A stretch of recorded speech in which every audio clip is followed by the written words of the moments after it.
All right, I'm going to show you a way that we can get perfectly centered text in Squarespace so that as our browser size changes, our text isn't looking weird or a little out of place. In order to do that, we're going to add our text using a custom code box. And there's going to be a little custom code here, but don't be worried, I'll add the code to the description.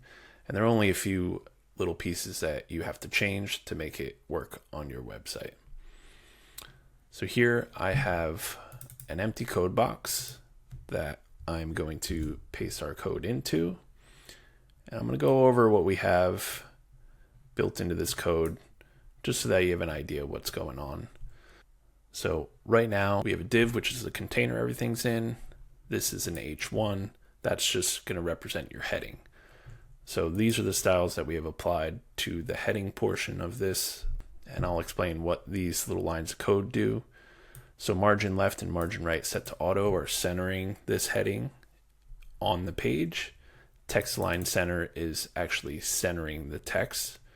So I'm going to drop our max width here so you can see what that looks like. See here we have center alignment on our heading text. Then our text wrap is set to balance. Now this is actually a very useful line of code because what this does is make sure that as our browser width changes, let's say it's getting smaller, we have a longer heading, instead of just dropping that last word, creating a widow or strange alignment, it's actually going to reorganize the text to make sure that it's balanced, kind of like how you see here. Then we have our max width, which you saw a little bit right now. It's set to 40, which is a smaller container. We're limiting the width of that heading.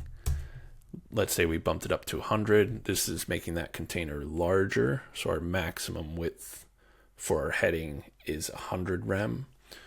Just gives us a wider space that we can fit that heading into. So you can adjust this whatever fits your design. If you want to have your heading occupy a smaller amount of space or a larger amount of space, you can adjust the max width accordingly. And then in between these two brackets, where it says a little about bridges in San Francisco, that's the text that you're going to update yourself. Our paragraph text, which is below it, has all the same settings, except our max width here is adjustable as well. So if we wanted our paragraph to occupy a wider space, we can make that wider again. Or if we wanted to maybe be a little bit smaller and maybe easier to read, we can drop it down. So general rule of thumb is it's very difficult for people to read paragraphs that are very wide. Think of a wide textbook compared to a newspaper column. It's very different for your eyes to move that far across screen. So just something to keep in mind. A lot of times the default in Squarespace is to have text that spans the whole width of the screen. That becomes really difficult to read for a lot of users. So utilizing this max width, we can make sure that not only it looks a little cleaner, but it's actually easier for users to read and engage with. So here we would insert whatever paragraph we want to have our paragraphs text in that spot. And yeah, that's going to help you make sure that your text stays centered when you're using Squarespace.